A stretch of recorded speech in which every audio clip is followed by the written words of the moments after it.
S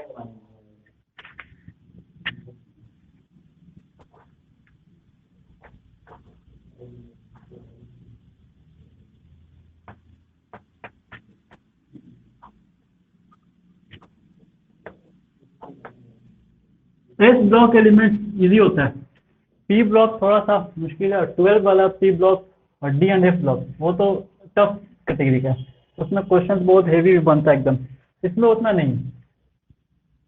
इस block element में पहला हम लोग स्टार्ट किए थे ग्रुप वन। ग्रुप वन का मेनली नाम रखा था फर्स्ट ए, और ग्रुप वन का नाम है अल्कली मेटल्स।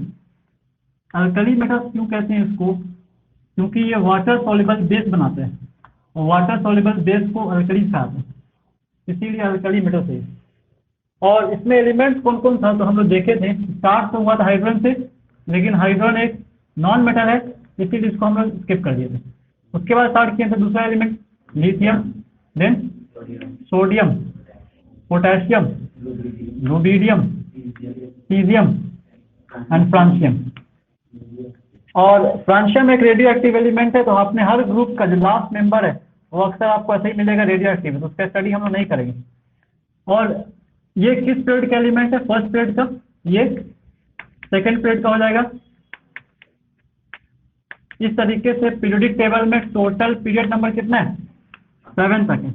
इसका मतलब जो हम लोगों के पास हाईएस्ट एटॉमिक नंबर वाला कोई एलिमेंट मिलेगा, तो हाईएस्ट एटॉमिक नंबर वाले एलिमेंट के पास 7 ऑर्बिट होगा, ठीक है।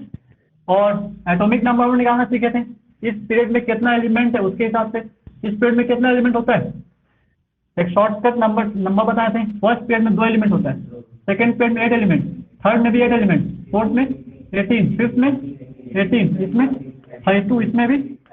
और एटॉमिक नंबर निकालने का तरीका बताया था कि इसमें इसका तो कम से कम याद नहीं होगा, हाइड्रोजन का 1 है, इसमें ये 2 नंबर ऐड कर दीजिए, कितना आ जाएगा 3, इसमें 8 ऐड कर दीजिए, 11 में 8 ऐड कर दीजिए, तो इस तरीके से एटॉमिक नंबर निकाल दीजिए। इसका कितना आएगा 37, इसका 55, इसका इस तरीके से एटॉमिक नंबर निकाल लेते हैं। सबका अपना नाम पता है, इसका ओरिजिनल नेम क्या है? ये का नाइट्रियम, और के कैलियम, बाकी तो रुबिडियम से हम जान ही रहे। नेक्स्ट है group two. Group two element, group two को मेनली नाम रखा था सेकेंड ए, देखा फर्स्ट ए देखा सेकेंड ए। इसमें कौन कौन सा एलिमेंट है? ग्रुप टू का नाम क्या है? Alkaline earth metal. Alkaline nature का होता है, ये बेसिक नेचर का होता है, और अर्थ क्रस्ट में मिलता है, इसीलिए अल्कलाइन अर्थ मेटल। और ये दोनों ही को रिप्रेजेंटेटिव एलिमेंट्स कहते हैं या रिप्रेजेंटेटिव मेटल्स कहते हैं, क्योंकि केमिस्ट्री को अक्सर इन्हीं का कंपाउंड रिप्रेजेंट करता है। तो ये तो हो गया फर्स्ट ग्रुप, और ये सेकंड ग्रुप। सेकंड ग्रुप में यहाँ पर होना चाहिए था किसको? हीलियम को, क्योंकि एटॉमिक नंबर 1 है तो जहाँ एटॉमिक नंबर 2 होना चाहिए था, लेकिन हीलियम एक नोबल गैस है, इनर्ट नेचर का है, उसका प्रॉपर्टी पीरियोडिक क्लासिफिकेशन तो मेन प्रॉपर्टी के लिए किए हम लोग। अब प्रॉपर्टी ही मैच इसका इससे नहीं करता है, तो इसको हटा दिया गया और उसको रख दिया गया लास्ट 18 ग्रुप में, तो ये यहाँ पे इसका नहीं रहेगा। दूसरा हीलियम के बाद beryllium, magnesium, calcium, strontium, barium and radium. हाँ देखिए क्या बोलो, अब ऐसा वाला ही बोल सकते हो, बेटा मांगे कार स्कूटर बाप रोए, बाप राजी हो जाता है, बेटा मांगता है कार स्कूटर बाप राजी हो जाता है। हम लोग भी राजी पढ़ाई गया, लेकिन हम बोलते कि रोए बाप रोने लगेगा बेचारा। तो कार भी मांग रहा है, स्कूटर भी मांग रहा है, दोनों मांग रहा है, बहुत महंगा नहीं हो जाएगा? कोई एक मांगता है तैयार जाते हैं, वैसे ही सबका है, समझे? तो वो हम लोग कभी कभी ऐसे याद किए नहीं है, और हम चाहते भी नहीं कभी आप ऐसे याद कर, डायरेक्ट याद करिए। एटॉमिक नंबर याद करना है, कितना सिंपल है, एटॉमिक नंबर 3, इसका कितना होगा? तो 11, इसका कितना हो जाएगा? और मान लीजिए नहीं लिखा हुआ है तो 4 + 8 12 + 8 38, समझ क्या कह रहे? तो इस तरीके से हम लोग एटॉमिक नंबर निकालते हैं। इसमें ये वाला कैसा एलिमेंट है? रेडियो एक्टिव एलिमेंट है, इसका भी स्टडी हम लोग नहीं करेंगे। एटॉमिक नंबर इलेक्ट्रॉनिक कन्फिग्रेशन तक कर लेंगे, बाकी आगे इसको छोड़ देंगे। लावारिस है बेचारा। और ये है इलेक्ट्रॉनिक कॉन्फ़िगरेशन हर एलिमेंट का, कैसे कैसे लिखा जाएगा। नाम तो सबका पता ही है, नाम नहीं लिख रहे हैं, D beryllium, M G magnesium नहीं लिख रहे हैं। Atomic number 4 electronic configuration 1s2 2s2, इसका 2p क्या आ जाएगा, 1s2 2s2 2p 2p6। Calcium, हाँ तो 12 तो आगे बता दीजिए कितना हो गया अभी तक, भूल जाते हैं हम लोग, उम्र हो गया हम लोगों का थोड़ा सा। 3s2, आप लोग हो ना बताने के लिए, बताइए 3s2। आगे बताइए इसका, हम इसका पूछेंगे, मत बोलना फिर हमको, हम इसका पूछेंगे पूरा एंड तक। वहाँ क्या देख रहे हो मोबाइल में, मोबाइल एक स्टूडेंट हमसे पूछा 10th वाला, सर देखिए ना बुक में ये बोल रहा है कैल्शियम बोल रहा है, बुक में लेड आंसर पूछ रहा है और गूगल में कैल्शियम बता रहा है आंसर, कौन सा सही है। तो बोले गूगल देखो, आम इंसान जो होता है वो डाल देता है आंसर, तो गूगल में आंसर गलत है, लेड उसका सही आंसर। तो गूगल को स्टैंड मत बनाइए। 1s2, उसके बाद 2s2 2p6 इसका। हाँ ये वाला तो बहुत मजा आ ही रहा है, देखो ना आगे भी पूछेंगे ना उसके बाद मजा आएगा तब। 3s2 3p6 आगे, हाँ यहाँ तक तो याद है, उसके बाद बताइए अब स्ट्रोंशियम का, यहाँ तक सेम, चलिए 4s2 तक सेम कर दिए। उसके बाद 3d10 आ जाएगा, ले लीजिए 3d10 तब। 3d10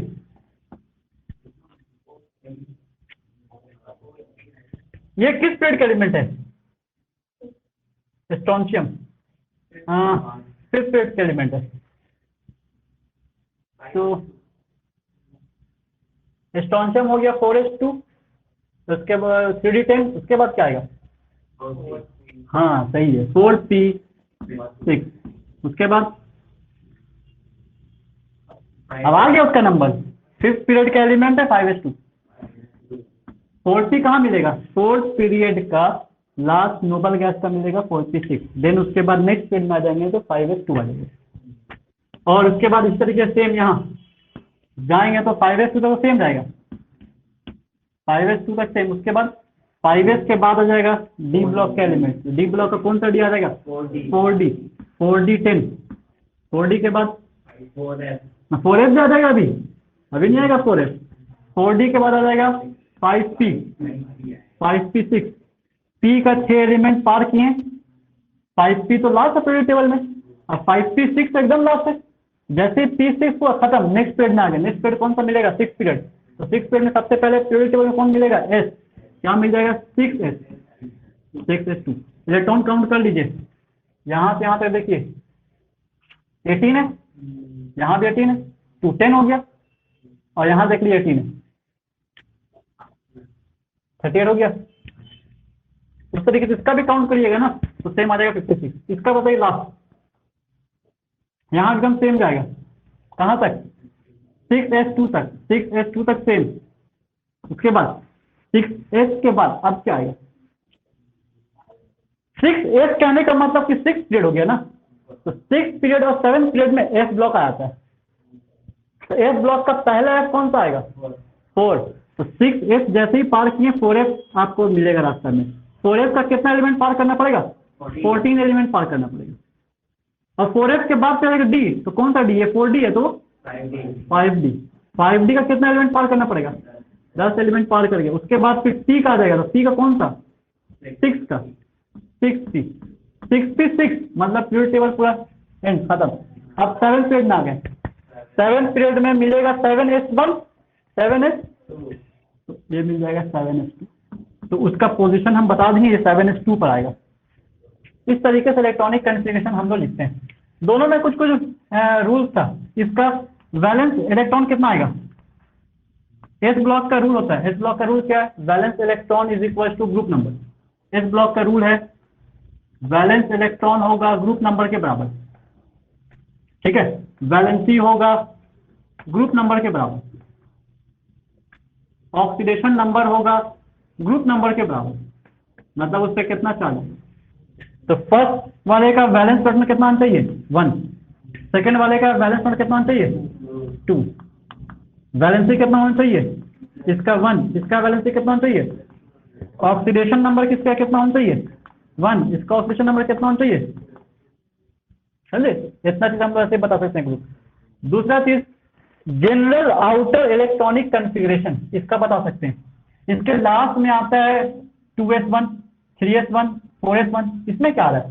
2s2 3s2 4s2 सब में आ रहा है ना। s2 s2 कॉमन है, लेकिन कभी 2 है, कभी 3 है, कभी 4 है। और ये 4 क्या रिप्रेजेंट कर रहा है एक्चुअल में? Period number, orbit number, n का 3। तो जनरल आउटर इलेक्ट्रॉनिक कॉन्फ़िगरेशन इसका होता है ns2, जबकि इसका कितना होता है? तो पीरियोडिक टेबल में एस ब्लॉक का general outer electronic configuration, general outer electronic configuration lie करता है ns1 से लेकर के 2 तक। तो ये हम लोगों के पास पीरियोडिक टेबल में एस ब्लॉक का इंफॉर्मेशन। अच्छा, उसके बाद एक और चीज है, इनका ऑक्सीडेशन पोटेंशियल ज्यादा होता है। इनका ऑक्सीडेशन पोटेंशियल पूरे पीरियोडिक टेबल में सबसे ज्यादा ऑक्सीडेशन पोटेंशियल किसका है? ग्रुप 1 का। ग्रुप वाइज हम बात करना चाह रहे हैं पीरियोडिक टेबल में। तो सबसे ज्यादा इसका, सबसे उसके बाद कम इसका, उसके बाद और कम होते होते ऑक्सीडेशन पोटेंशियल इतना कम हो जाएगा कि ऑक्सीडाइज नहीं होना चाहेगा। फिर क्या होना चाहेगा? रिड्यूस होना चाहेगा। कौन होना चाहेगा? Non metal. तो ऑक्सीडेशन पोटेंशियल इसका ज्यादा है, जबकि इसका ऑक्सीडेशन पोटेंशियल कम। दूसरा एक और तरीके से हम लोग लिखते हैं इसका, noble gas electronic configuration. Element है और उसका नोबल गैस इलेक्ट्रॉनिक कॉन्फ़िगरेशन कैसे लिखते हैं? नोबल गैस इलेक्ट्रॉनिक कॉन्फ़िगरेशन कैसे लिखा जाएगा? जो उसका नियरेस्ट नोबल गैस है उससे रिप्लेस कर दिया जाता है।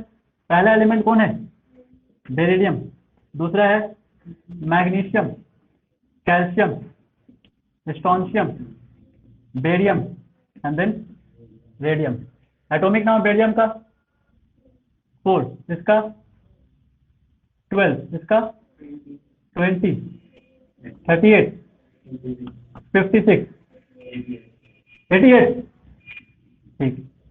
नोबल गैस इलेक्ट्रॉनिक कॉन्फ़िगरेशन लिखना है, कैसे लिखेंगे?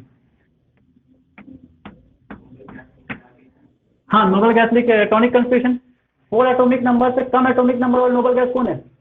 हीलियम। तो पहले लिखेंगे हीलियम। कितना इलेक्ट्रॉन बच गया? 2 हो जाएगा 2s2। और इसका general outer electronic configuration, noble gas electronic configuration होता है पहला एक नोबल गैस लिख देंगे, फिर ns2। कितना आसान है। लेकिन सबका नोबल गैस पता होना चाहिए किसमें क्या लिखेंगे।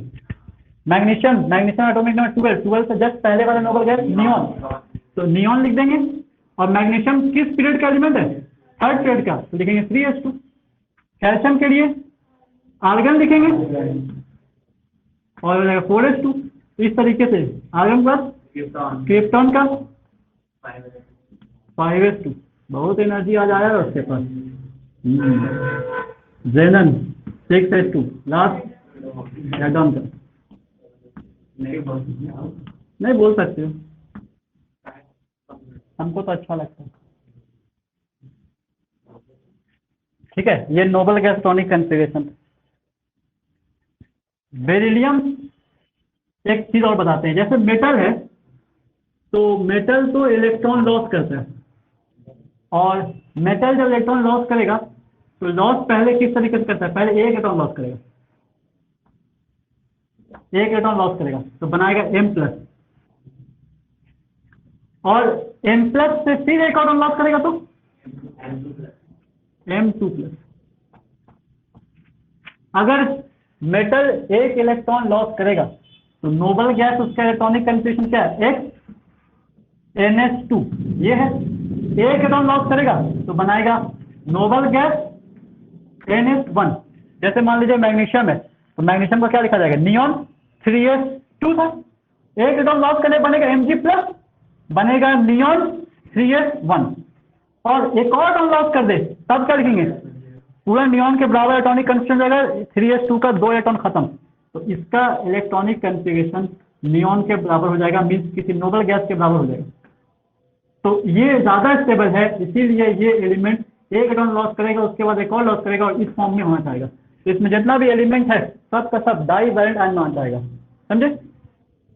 जैसे मान लीजिए बेरिलियम है, magnesium, calcium, strontium, barium. Radium के बारे में नहीं पढ़ेंगे, इसका साइज तो हम लोग को पता है छोटा होगा, फर्स्ट पेड का एलिमेंट है, सेकंड पेड का एलिमेंट है, अपने ग्रुप का जो पहला मेंबर होगा बहुत छोटा होगा। उसके बाद मैग्नीशियम का साइज अचानक से बढ़ जाएगा, कैल्शियम का और बड़ा हो जाएगा, स्ट्रोंशियम का साइज और बड़ा, और रेडियम बेरियम और बड़ा। जब ये आयन बनेगा बी से Be2+ बन जाएगा, बी से Be2+ बन सकता है। ऐसा करने के लिए क्या करेगा वो, दो लॉस करेगा, और जब ये बनेगा तो उसका साइज और, तो अगर मान लीजिए मेटल इतना बड़ा है तो मेटल का मोनोवैलेंट आयन कितना बड़ा होगा, इससे छोटा, और इसका डाइवैलेंट आयन, रीजन क्या है इसके पीछे, नहीं इसके पीछे रीजन है, इसके पीछे रीजन हम लोग पढ़े क्लासिफिकेशन ऑफ एलिमेंट में, जेड इफेक्टिव, इसका इफेक्टिव न्यूक्लियर चार्ज कम है, इसका इफेक्टिव न्यूक्लियर चार्ज बहुत ज्यादा है, ठीक है। तो जब इफेक्टिव न्यूक्लियर चार्ज बढ़ेगा तो साइज कम हो जाएगा। तो ये कॉन्सेप्ट हम लोग क्लासिफिकेशन ऑफ एलिमेंट में देखे थे। अच्छा, जब जेड इफेक्टिव कम है तो आयोनाइजेशन एनर्जी इसका कुछ होगा, इलेक्ट्रॉन बाहर निकालने के लिए कुछ एनर्जी का जरूरत पड़ेगा जो कि पॉजिटिव होगा। इस केस से इस केस में जाने के लिए उतना एनर्जी नहीं चाहिए, लेकिन इस केस से इस केस में जाने के लिए आयोनाइजेशन एनर्जी ज्यादा चाहिए। इसको कहेंगे फर्स्ट आयोनाइजेशन एनर्जी, इसको कहेंगे सेकेंड आयोनाइजेशन एनर्जी। कहने का मतलब एक बार इलेक्ट्रॉन निकाला, दूसरी बार, और एक और बार, तीसरी बार भी निकाल सकता है, लेकिन बहुत एक्सेस नहीं चाहिए, उतना एनर्जी हम लोग दे नहीं पाएंगे, मेटल पिघलने लगेगा, हालत खराब हो जाएगा मतलब का। तो इलेक्ट्रॉन मान लीजिए इसका जेड इफेक्टिव कम है, इसका जेड इफेक्टिव ज्यादा, इसका कितना होगा, तो इसका इलेक्ट्रॉन बाहर निकाल पाना मुश्किल है। तो आयन कैसा बनेगा, बी का Be2+ बन सकता है, Mg का Mg2+ बनेगा, Ta2+ बनेगा, और सबके हम लोग साइज का कंपेरिजन सबका कर सकते हैं, सबका साइज का कंपेरिजन कर सकते हैं। बेरिलियम और बेरिलियम आयन में बेरिलियम आयन का साइज और छोटा हो जाएगा, मैग्नीशियम आयन का साइज छोटा हो जाएगा। ऐसे भी समझिए, याद रखिए, कैटायंस का और पेरेंट एटम में कैटायन का साइज छोटा होगा, पेरेंट एटम का साइज बड़ा होगा। तो Sr2+ भी छोटा हो जाएगा, और इसी तरीके से Ba2+ भी छोटा हो जाएगा। ये पॉइंट जो है ये अलग से इसको याद रखिएगा कि दो इलेक्ट्रॉन कैसे लॉस करेगा, तो दो इलेक्ट्रॉन लॉस करने का तरीका इसका ये होगा। और फर्स्ट आयनाइजेशन एंथैल्पी हमेशा ज्यादा होगा सेकेंड आयनाइजेशन एंथैल्पी से, फर्स्ट आयोनाइजेशन कम होगा, फर्स्ट आयनाइजेशन एंथैल्पी कम होगा, सेकेंड आयनाइजेशन एंथैल्पी ज्यादा होगा। रीजन क्या है, due to increase in Z effective, Z effective का वैल्यू इंक्रीज करेगा। जेड इफेक्टिव क्या चीज है, न्यूक्लियर का चार्ज जिसके कारण आउटर एटम को खींच के रखता है, तो वो जब ज्यादा अट्रैक्शन काम करेगा तो बाहर निकालने के लिए मुश्किल है, एटॉम को बाहर निकालना मुश्किल होगा। अब इसमें कुछ कंपेरेटिव स्टडी करते हैं हम लोग इसके बारे में। सबसे पहले टॉप टू बॉटम अगर हम आएंगे तो टॉप टू बॉटम में दो चीज तो कॉमन है, बढ़ता ही बढ़ता है, एटॉमिक नंबर, एटॉमिक मास। उसको हम नहीं लिखते हैं, साइज से स्टार्ट करते हैं। साइज बढ़ रहा है, साइज को कैसे डिफाइन करेंगे, एटॉमिक रेडियस से। एटॉमिक रेडियस में कौन सा एटम है, मेटल का एटम है। एटॉमिक रेडियस तीन तरह का पढ़े थे हम लोग, कैसा कैसा, एटॉमिक रेडियस में metallic radius, covalent radius, one the वाल रेडियस, ठीक है। तो एटॉमिक रेडियस तीन तरह का है, इसमें ये मेटल से तो कौन सा यूज करेंगे, मेटालिक रेडियस। तो ये मेटालिक रेडियस है, तो मेटालिक रेडियस इंक्रीज कर रहा है टॉप टू बॉटम, इसीलिए साइज इंक्रीज कर रहा है। साइज इंक्रीज करने के पीछे कारण होता है पीरियड नंबर बढ़ना, मीन्स शेल बढ़ना। ग्रुप के अलोंग जब तक जेड इफेक्टिव ऑलमोस्ट सेम होता है, लेकिन पीरियड के अलोंग जेड इफेक्टिव वेरी करता है। पीरियड के अलोंग में शुरू के एलिमेंट का जेड इफेक्टिव कम होगा, बाद वाले एलिमेंट का जेड इफेक्टिव। तो अगर इसका कंपेयर करें तो इसका जेड इफेक्टिव कम है, जबकि इसका जेड इफेक्टिव, समझिए क्या कह रहे हैं। तो उसके बाद तो मेटालिक रेडियस के बाद एक और कंपेरिजन करते हैं, इलेक्ट्रॉन को लॉस करने का पोटेंशियल किसका बढ़ेगा किसका कम होगा? कौन इलेक्ट्रॉन आसानी से लॉस कर देगा? नीचे वाला। इसका साइज बड़ा है, इलेक्ट्रॉन काफी दूर है न्यूक्लियस से, आसानी से तो कम एनर्जी पे इलेक्ट्रॉन लॉस कर देगा। इसको क्या कहा जाएगा? आयोनाइजेशन एनर्जी या फिर आयोनाइजेशन एंथैल्पी। तो ionisation energy top to bottom क्या होगा? डिक्रीज कर जाएगा। जो आसानी से इलेक्ट्रॉन लॉस कर दे रहा है वो मेटालिक कैरिक्टर का ज्यादा है। तो अगर ये आसानी से इलेक्ट्रॉन लॉस कर रहा है, कम एनर्जी पे लॉस कर रहा है, तो इसका मेटालिक कैरिक्टर ज्यादा होगा। तो मेटालिक कैरिक्टर कंपेयर कर सकते हैं हम लोग। अगर मेटालिक कैरिक्टर बढ़ रहा है इसका मतलब नॉन मेटालिक कैरिक्टर घट रहा है। मेटालिक कैरिक्टर का बढ़ना मीन्स आयनिक कैरिक्टर का बढ़ना, क्योंकि मेटल्स आयन बनाते हैं। एक और चीज बताते हैं आपको, मेटालिक कैरिक्टर अगर बढ़ रहा है मीन्स इलेक्ट्रोपॉजिटिविटी बढ़ रहा है, तो इलेक्ट्रोनेगेटिविटी घटेगा। तो इलेक्ट्रोपॉजिटिविटी एक्चुअल में ऐसा कोई चीज नहीं होता है, इलेक्ट्रोनेगेटिविटी मेन चीज होता है। तो इलेक्ट्रोनेगेटिविटी घटेगा। तो इलेक्ट्रोनेगेटिविटी का जनरल फंडा एकदम सिंपल, इलेक्ट्रोनेगेटिविटी ऊपर की तरफ ज्यादा होता है। इलेक्ट्रोनेगेटिव डिपेंड करता है साइज पे, जिनका साइज छोटा उनका इलेक्ट्रोनेगेटिविटी सबसे ज्यादा। तो पूरे पीरियड टेबल में नोबल गैस को हटा दें तो सबसे छोटा ग्रुप कौन सा होगा? हैलोजन। सबसे बड़ा ग्रुप अल्कली मेटल्स है, देन अल्काइन मेटल्स। तो सबसे छोटा ग्रुप हैलोजन। तो हैलोजन का इलेक्ट्रोनेगेटिव सबसे ज्यादा है, तो मोस्ट इलेक्ट्रोनेगेटिव ग्रुप होता है वो। उसमें भी पूरे पीरियड टेबल में क्लोरीन, क्लोरीन, ब्रोमीन, आयोडीन। तो आयोडीन बड़ा है, क्लोरीन सबसे छोटा है। तो अगर सबसे छोटा क्लोरीन है, इलेक्ट्रोनेगेटिविटी सबसे ज्यादा क्लोरीन का होगा। तो सबसे ज्यादा क्लोरीन का इलेक्ट्रोनेगेटिविटी होता है। उसके बाद इसमें कुछ कंपेयर कर लेते हैं हम लोग। लैटिस एंथैल्पी का, लैटिस एंथैल्पी कंपेयर कर सकते हैं, हालांकि लैटिस एंथैल्पी का क्वेश्चन नहीं रहता है। Melting boiling point, melting boiling point का कोई फिक्स्ड ऑर्डर नहीं है। Melting point and boiling point not fixed order, कोई फिक्स्ड ऑर्डर नहीं है, सबका वैल्यू अलग अलग है, एक्सेप्शन जैसा भी नहीं है। डेंसिटी कंपेयर कर सकते हैं,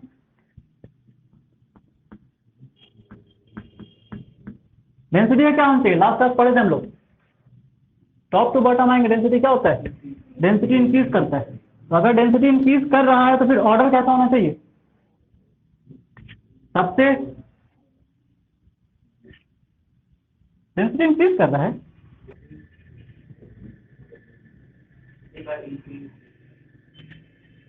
रुको रुको चेक करना पड़ेगा।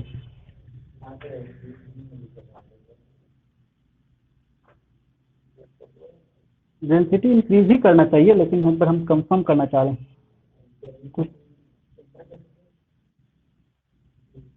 मास बहुत ज्यादा होता है ऐसी डेंसिटी इंक्रीज करता है, वॉल्यूम में कंपेरिजन उतना ज्यादा नहीं होता है।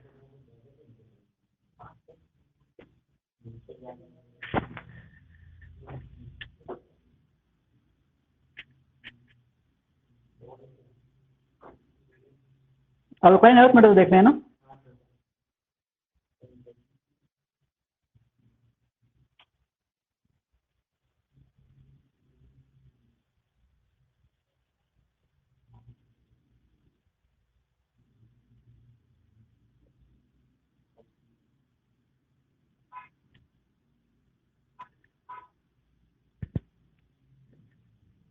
अल्कली मेटल का क्या लिखा है? डेंसिटी इंक्रीज कर रहा है।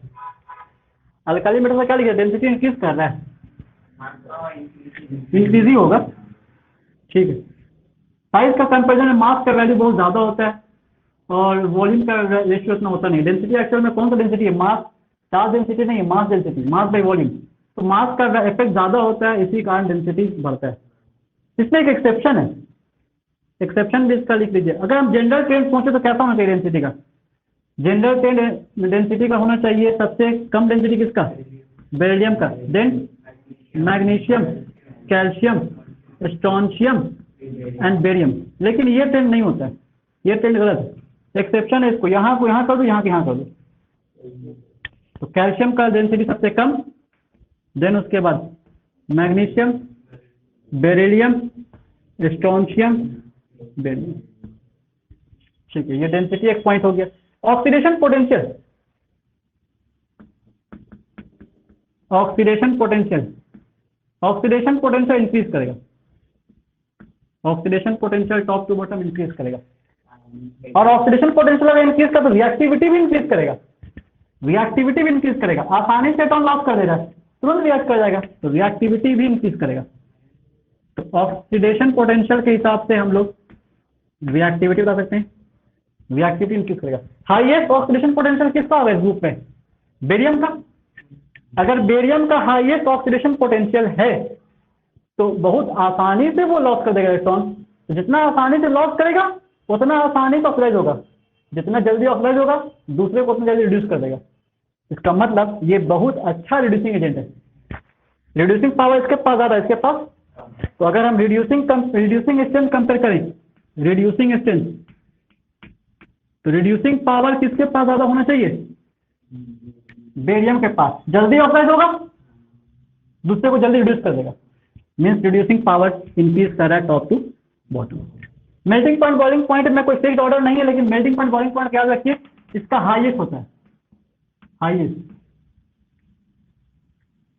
Highest MP and BP. Melting point boiling point इसका सबसे ज्यादा होगा। और कोई टॉपिक, और कोई पॉइंट?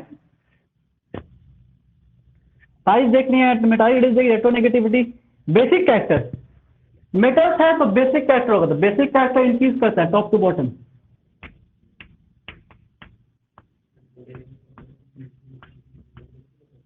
बेसिक कैरेक्टर इंक्रीज करेगा। और कोई पॉइंट? आयनाइजेशन एंथैल्पी देखनी है, डेंसिटी देखनी है, oxidation potential, reducing strength, reactivity भी देखनी है। हाइड्रेशन एंथैल्पी आयंस के लिए, आयंस के बारे में आ रहे हैं, बात कर लें। बाकी ये सब हो गया। उसके बाद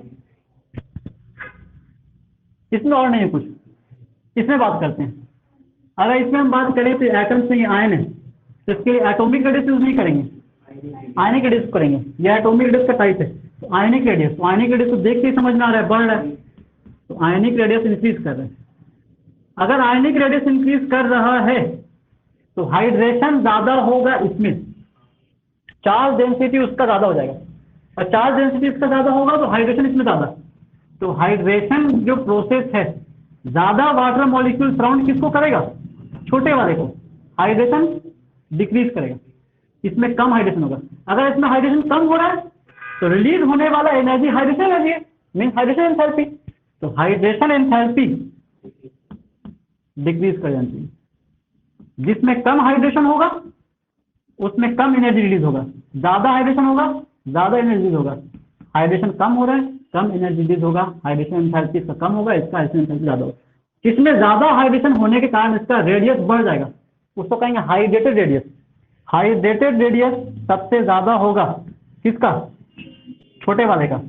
तो हाइड्रेटेड रेडियस बेरियम का ज्यादा हो जाएगा। वाटर मॉलिक्यूल साउंड करने का इतना बड़ा हो गया, इसमें वाटर मॉलिक्यूल कम साउंड कर रहा है, इतना ही बड़ा रहा, ज्यादा बड़ा नहीं हुआ। तो इसका रेडियस सबसे ज्यादा, इससे कम कम कम। तो हाइड्रेटेड रेडियस का कम होगा, इसका ज्यादा होगा, मीन हाइड्रेटेड रेडियस डिक्रीज करेगा। और अगर हाइड्रेटेड रेडियस डिक्रीज कर रहा है मतलब ये छोटा साइज का, ज्यादा बल्कि नहीं हुआ, इसका मूवमेंट आसान है। बड़ा हाइड्रेटेड रेडियस होने के कारण इसका बल्कि हो गया, थोड़ा सा इसका मूवमेंट मुश्किल है, मीन्स इसका मोबिलिटी कम होगा, इसका मोबिलिटी, तो मोबिलिटी इंक्रीज करेगा। जिनका मोबिलिटी ज्यादा होगा वो आसानी से आयंस के फॉर्म मूव करेगा। जितना आसानी से मूव करेगा उसका इलेक्ट्रिकल कंडक्टिविटी ज्यादा होगा, उतना आसानी से इलेक्ट्रिसिटी फ्लो कराने में हेल्प करेगा। तो ये हम लोगों के पास कुछ पॉइंट था आयनिक रेडियस, मेटालिक रेडियस, इन सब चीजों से। बाकी कुछ और देखते हैं। जेड इफेक्टिव के बारे में देख लिए। आ जाइए कुछ प्रॉपर्टीज पर, कुछ प्रॉपर्टीज आ जाइए। फर्स्ट लिखिए प्रॉपर्टीज में,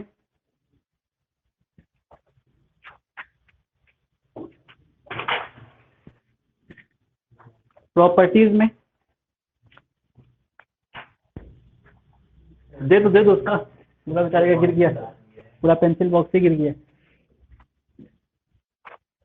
मेन काम का चीज है कि नहीं उसमें?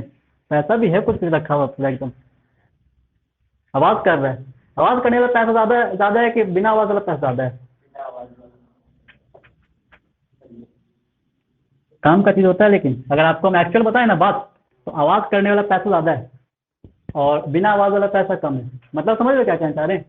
नोट और एक कौन सा हो गया? कॉइन। कॉइन मेटल है, मेटल का वैल्यू ज्यादा है, नॉन मेटल का वैल्यू कम है, समझे? तो इसमें केमिस्ट्री की बात नहीं बता रहे हैं, एक्चुअल करेंसी जो होता है मेटल होता है। मेटल को 100 साल के बाद निकालो, उसी टाइप से रहेगा, ज़्यादा फर्क नहीं पड़ेगा। और गोल्ड तो उसमें ऐसा एलिमेंट है जो प्योर करेंसी है, 100 साल बाद, 200, 1000 साल बाद भी निकालोगे जमीन के अंदर गाड़ के तो वापस से निकालो वही मिलेगा। एक दोस्त है हम लोग का पूर्णिया में, उसका घर था पुराने जमाने का, हवेली था उसका, बेचारा लकड़ी का घर था, वो लोग बेच दिया, तोड़ा, उसका जो पिलर होता है उसके अंदर से निकला एक मटका, उसमें निकला सोना चांदी का सिक्का, समझे। तो पुराने जमाने का लोग ऐसे रखता ही था। एक मेरे के मम्मी की बहन है, उनका घर टूट के बना, उस जमीन के अंदर से निकला, उसमें सिक्का निकला, समझे क्या कह रहे हैं। तो उस जमाने में लोग ऐसे रखता था गाड़ के, रख करके, मेन करेंसी है। जमाने के बाद भी कोई आया उसको निकाला तो सेव है, प्रिजर्व हो। सिक्का नोट को रख दो वैसे ही, नोट को तुम अलमीरा में भी रखो ना 100 साल, पैक करके अच्छे से कबर्ड में भी रख दो, 100 साल तक वो क्या हो जाएगा, गिर जाएगा, उसमें दीमक लग जाएगा, कीड़ा लग जाएगा, खत्म। तो प्योर करेंसी नहीं है वो, समझे। तो पेपर करेंसी फेक करेंसी होता है, लेकिन मेटल करेंसी जो है वो प्योर है, अभी ज्यादा वैल्यू है। अच्छा देखो एक बात है, नोटबंदी अगर हो भी गया, पेपर को तुम किलो के भाव में बेचोगे ना तो कितना मिलेगा, बहुत कम। और अगर सिक्का बंदी हो जाए, कॉइन का अगर बंदी हो जाए, फिर भी कॉइन को अगर लोहे के भाव में बेचोगे ना, महंगा बिकेगा वो। तो वैल्यू समझ में आ गया, एकदम समझ में आ गया। देखिए प्रॉपर्टीज, प्रॉपर्टीज में first physical properties, physical properties, physical properties में first silvery white, silvery white. Next silvery white के बाद नेक्स्ट लिखिए लस्ट्रस, लस्ट्रस शाइन करेगा। अच्छा इन दोनों में सॉफ्टनेस किसका ज्यादा है, ग्रुप 1 का, इसका सॉफ्टनेस ज्यादा होगा, इसका सॉफ्टनेस, ठीक है। उसमें भी सॉफ्ट किसका, कौन ज्यादा होगा,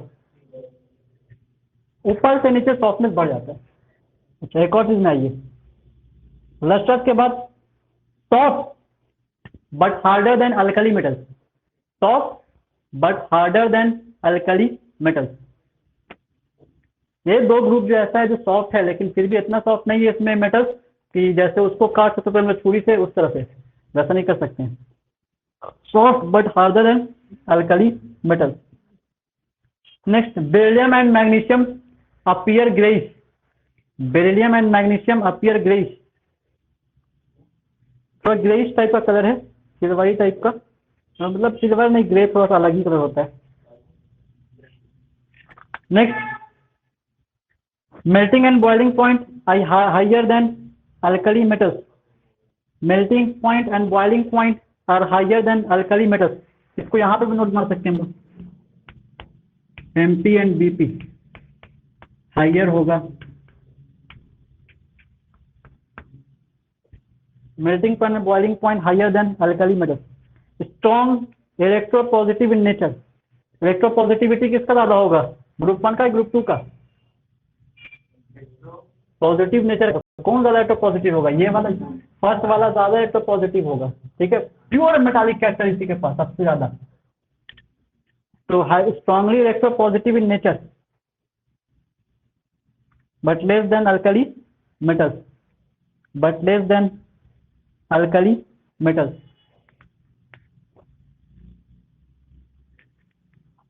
ऑक्सीडेशन पोटेंशियल अगर इसका ज्यादा है अल्कली मेटल्स का, तो रिएक्टिव ज्यादा कौन होगा, अल्कली मेटल ज्यादा रिएक्टिव होगा, अल्काइल अर्थ मेटल कम रिएक्टिव होगा। लेकिन इसमें पॉइंट लिखिए, अब आ जाइए केमिकल प्रॉपर्टीज करके, केमिकल प्रॉपर्टीज कुछ रिएक्शन वाला प्रॉपर्टी आ जाएगा, केमिकल रिएक्शन प्रॉपर्टीज लिख लीजिए,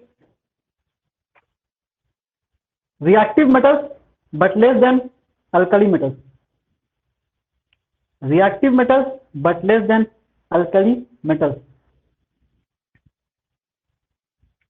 बाकी एक पॉइंट लिखा हुआ है reactivity increases down the group, तो देख ही लिए हम लोग, reactivity, reactivity increases down the group. Strong reducing strength, अच्छा रिड्यूसिंग, ऑक्सीडेशन पोटेंशियल इसके पास ज्यादा है, रिड्यूसिंग पावर किसके पास ज्यादा होगा, जिनके पास ऑक्सीडेशन पोटेंशियल ज्यादा, रिड्यूसिंग पावर भी उन्हीं के पास ज्यादा, जल्दी ऑक्सीडाइज होगा तो जल्दी दूसरे को, तो अल्कली मेटल ज्यादा रिड्यूसिंग पावर है उसके पास, लिख लीजिए strong reducing strength but less than alkali metals. Strong reducing strength but less than alkali metals.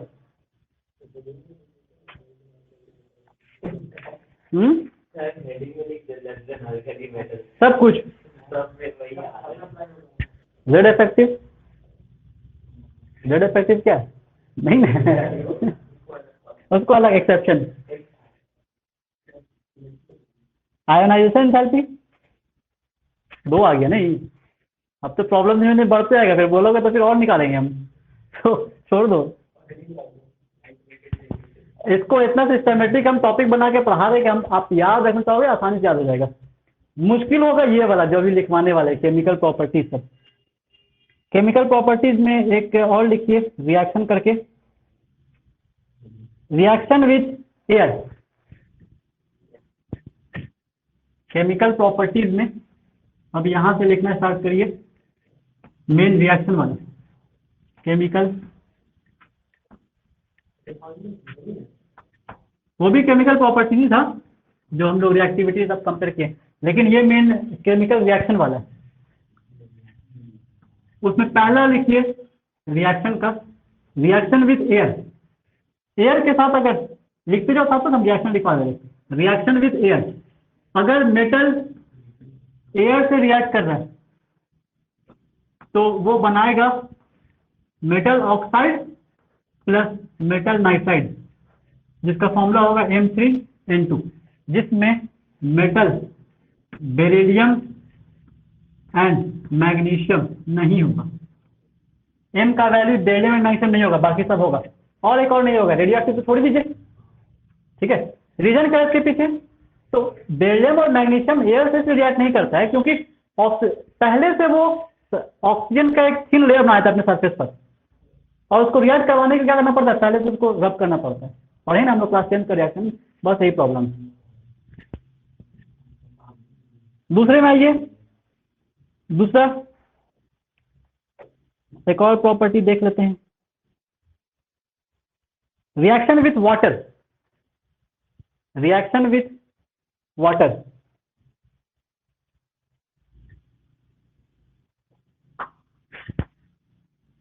याद है ये वाला रिएक्शन? क्लास 10 का ही रिएक्शन है, रिएक्शन विथ वाटर। एक मेटल अगर वाटर से रिएक्ट कर रहा है, ग्रुप 2 का मेटल, तो वो बना रहा है metal hydroxide MOH2 plus hydrogen gas. और अगर मान लो सबका हाइड्राइड बनाए, हम सबका हाइड्रोक्साइड बनाएंगे अगर हम लोग, तो किस तरीके से बनेगा? एक बन जाएगा ऐसा, M के जगह क्या हो सकते हैं? BeOH2। एक और कैसा बनेगा? MgOH2, CaOH2, calcium hydroxide, strontium hydroxide और बेरियम हाइड्रोक्साइड। नहीं वो तो हटाए दिए हैं, उसका तो स्टडी यहीं से हटा दिए, बस इलेक्ट्रॉनिक कन्फिग्रेशन तक था बेचारा, सुने नहीं, लावारिस है इलेक्ट्रॉनिक कन्फिग्रेशन तक, बस उससे ज़्यादा नहीं। हाँ जैसे तो उसका स्टडी अगर करोगे तो तुम लावारिस बन जाओगे, सब पार हो जाएगा। तो ये एम्फोटेरिक नेचर क्या है? एम्फोटेरिक नेचर कहने का मतलब, एम्फोटेरिक नेचर कहने का क्या मतलब? बेसिक और एसिडिक दोनों। और ये जो चारों है ये बेसिक नेचर का, बेसिक नेचर, और इनका बेसिक कैरेक्टर इंक्रीज करता है top to bottom. Top to bottom का अगर हम लोग देखें तो इसका basic character, basic character increase करता है, और साथ साथ या बेसिक नेचर इंक्रीज कर सकता है, कह सकते हैं, साथ साथ सॉल्युबिलिटी भी इंक्रीज करता है। सॉल्युबिलिटी भी इंक्रीज करता है।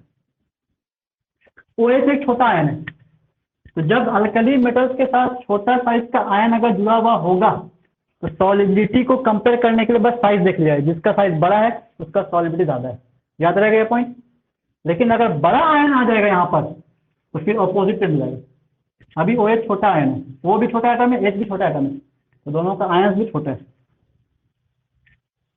एक पॉइंट एक प्रॉपर्टी ये था। इसमें एक नोट पॉइंट और ले सकते हैं कि बेरिलियम और मैग्नीशियम जब हॉट वाटर से रिएक्ट करता है, आप लोग पढ़े हुए क्लास 10th में रिएक्टिविटी में कि शुरू का मेटल बहुत ज़्यादा रिएक्टिव है, ठंडे पानी से रिएक्ट जाता है। बेरिलियम या मैग्नीशियम, बेरिलियम तो रिएक्टिविटी से नहीं पढ़ते हम लोग, मैग्नीशियम हॉट वाटर से रिएक्ट करता है। उसके बाद और नीचे आ जाएंगे जिंक, एल्यूमिनियम, ये सब हॉट वाटर से रिएक्ट करता है, ये साथ स्टीम से भी रिएक्ट जाता है। आयरन स्टीम से रिएक्ट जाता है। उसके नीचे आ जाएंगे गोल्ड, सिल्वर, स्टीम से भी रिएक्ट नहीं करते। तो एकदम कम रिएक्टिव होने के कारण गोल्ड सिल्वर सालों साल तक रखा भी रहे तो उसमें रिएक्शन नहीं होता है, जिसके कारण वो जैसा है वैसे का वैसे ही रहता है। तो beryllium and magnesium, beryllium and magnesium ये जो है react with hot water, react with hot water, गर्म पानी से। ये भी एक पॉइंट याद रख लीजिए,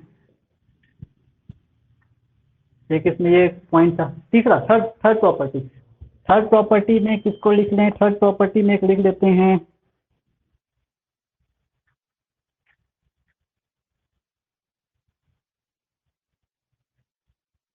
थर्ड प्रॉपर्टी में एक लिख लीजिए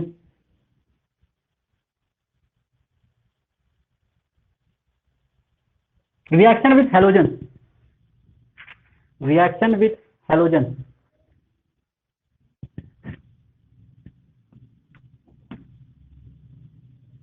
हैलोजन से कैसे रिएक्ट करता है, मेटल प्लस हैलोजन बन जाएगा MX2, और यहाँ पे टेम्परेचर चाहिए, हाई टेम्परेचर पे रिएक्शन होगा।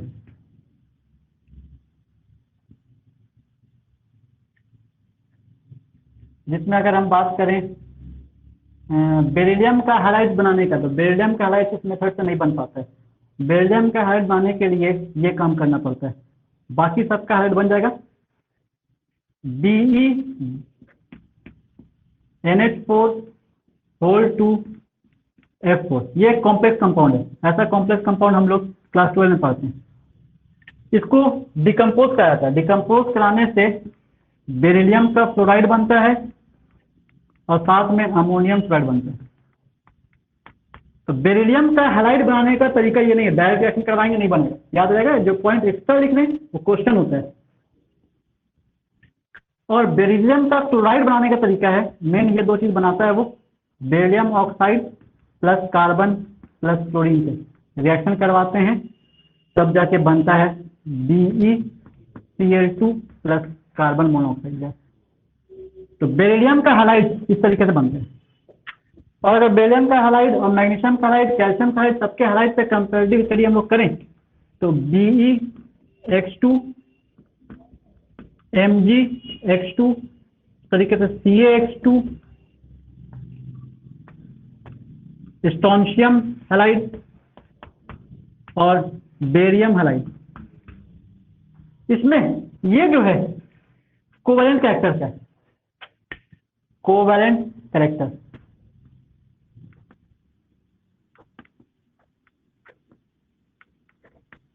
ठीक है, बाकी जो सभी है वो कैसा है, सब आयनिक कैरेक्टर। क्वेश्चन आ जाए कि बेरिलियम का हैलाइड कोवैलेंट कैरेक्टर क्यों है, ज्यादा छोटा होने के कारण हाई पोलराइजिंग पावर होता है इसके पास, due to high polarising power. कभी टाइम आएगा तो इस पर हम डिस्कस करेंगे पोलराइजिंग पावर क्या चीज होता है। ठीक है, टॉप टू बॉटम आ जाइए, top to bottom. Top to bottom अगर आएंगे तो क्या क्या इंक्रीज करेगा, सबसे पहले तो आयनिक कैरेक्टर इंक्रीज कर जाएगा। कोवैलेंट है, नीचे आयनिक है, जैसे समझ में आ रहा है कि नीचे आयनिक कैरेक्टर ज्यादा है तो आयनिक कैरेक्टर बढ़ेगा, ऐसे ही बड़ा साइज का आयनिक कैरेक्टर बढ़ेगा। तो सबसे पहला आयनिक कैरेक्टर इंक्रीज करेगा, दूसरा सॉलिबिलिटी भी इंक्रीज करेगा। सॉलिबिलिटी इंक्रीज करने का मतलब बेरिलियम का हैलाइड, मैग्नीशियम का हैलाइड, कैल्शियम का हैलाइड, इसमें जो नीचे की तरफ जो एलिमेंट है उनका हैलाइड पानी में आसानी से मिक्स हो जाएगा, उनका सॉलिबिलिटी ज्यादा होगा। सॉलिबिलिटी के लिए एक टर्म आता है सॉलिबिलिटी प्रोडक्ट, इक्विलिब्रियम में पढ़ेंगे हम लोग। तो इनका ज्यादा होगा, आसानी से मिक्स हो जाएगा, ये मुश्किल से मिक्स होगा। कोवैलेंट हाइड्राइड है, ये मिक्स होगा पानी में बहुत कम, लेकिन ऑर्गेनिक कंपाउंड में आसानी से मिल जाएगा। ये सॉल्युबल इन ऑर्गेनिक कंपाउंड है, जबकि ये सब सॉल्युबल इन वाटर है। उसमें भी सॉल्युबिलिटी नीचे की तरफ इंक्रीज कर रहा है। इन सबको ना एक ऐसे बॉक्स बना के लिख दे रहे हैं। क्या क्या किसको सर्च करने गूगल में?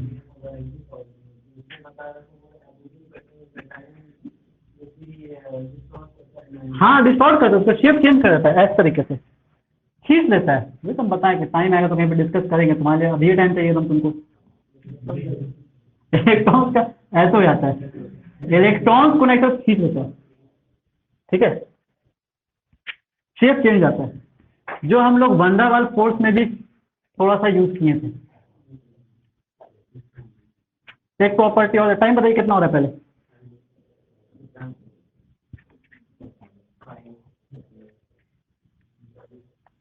एक और, अच्छा इसमें एक और क्वेश्चन देख लेते हैं।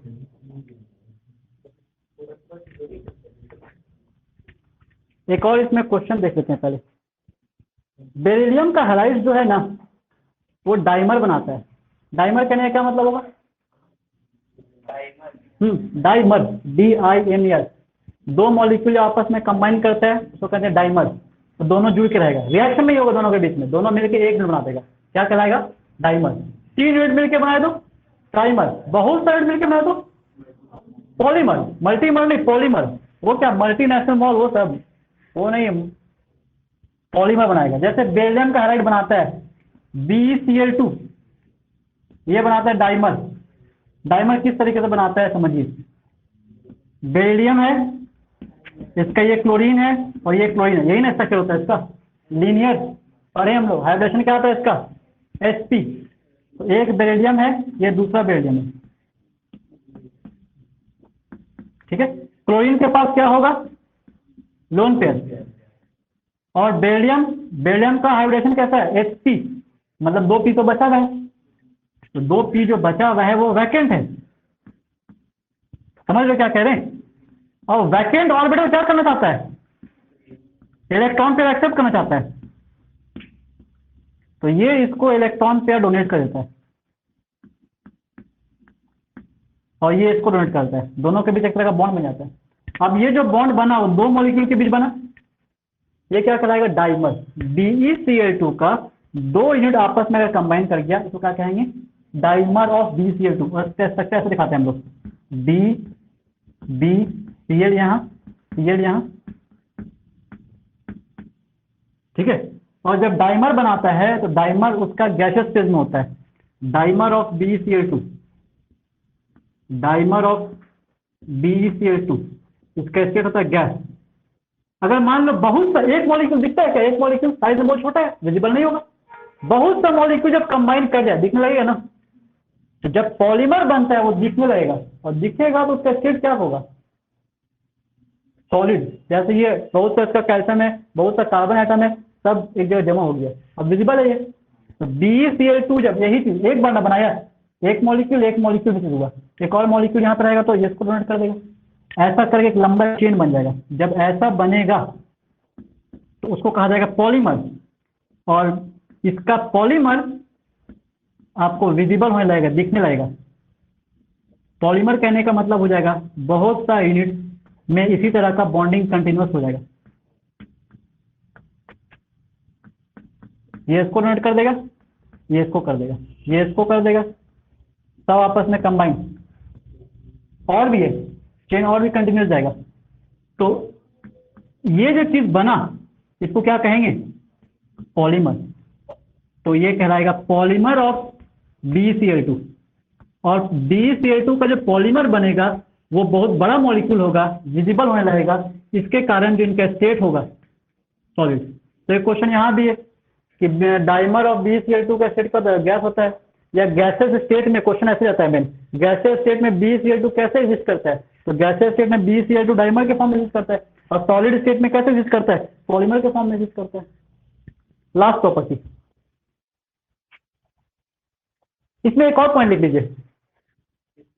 हाँ हैलाइड्स में, halides of alkali metals, alkaline earth metals, halides of alkaline earth metals have tendency, halides of alkaline earth metals have tendency to form water of crystallization.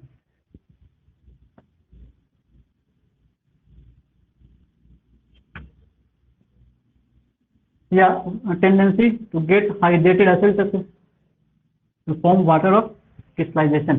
Formula सबका लिख लीजिए. बेरिलियम का नहीं है, बनता है, मैग्नीशियम का बनता है MgCl2.8H2O.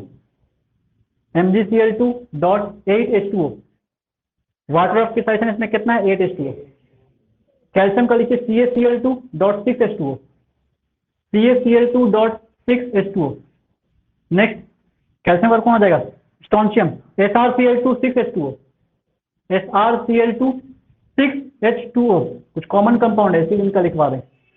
Last BaCl2.2H2O. BaCl2.2H2O.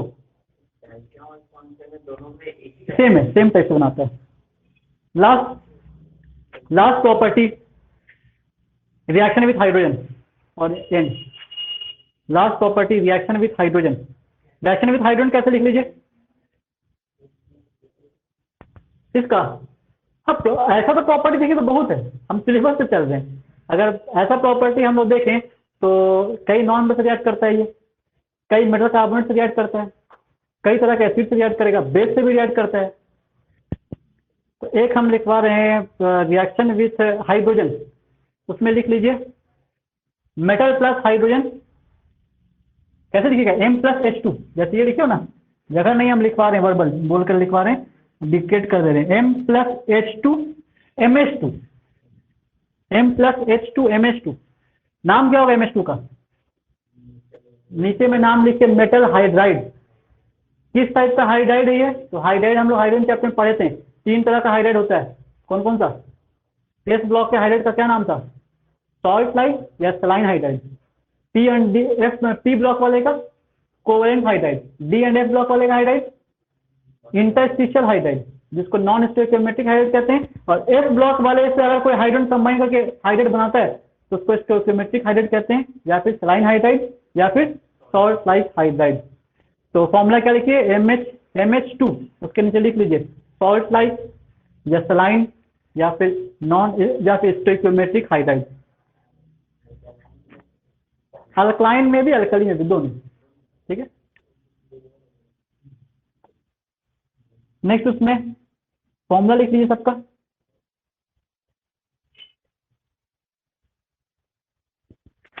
Formula क्या इस तरीके से लिखिए, जैसे BeH2 MgH2 CH2 last BaH2 तक वर्टिकल में लिखिए.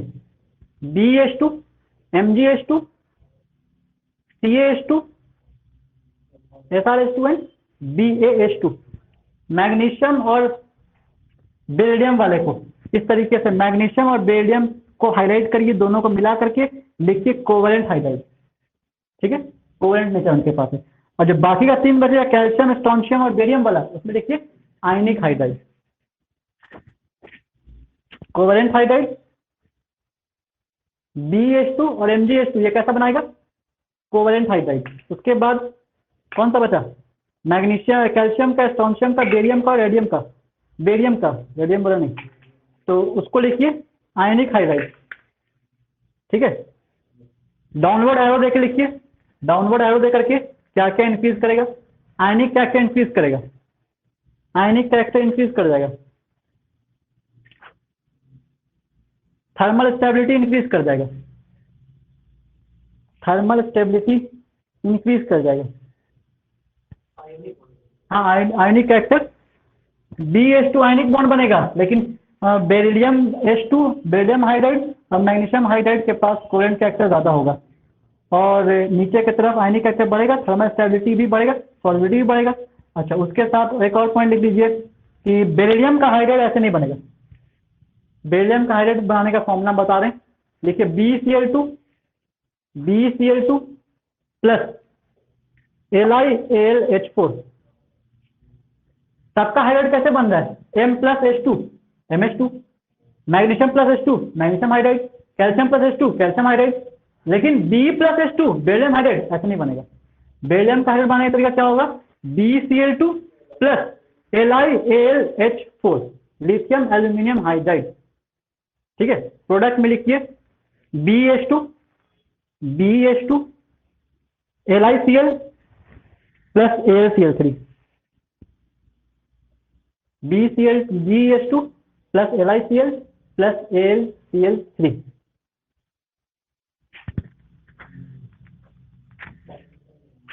ठीक है, आज के लिए एंड कर रहे हैं। एक टॉपिक हाइड्राइड का स्ट्रक्चर बच रहा है। BH2 का भी डाइमर बनता है, उसको नेक्स्ट क्लास में देखेंगे। टॉपिक लिख के रखिए ताकि हमको याद रहे। Dimer of BH2, dimer of BH2।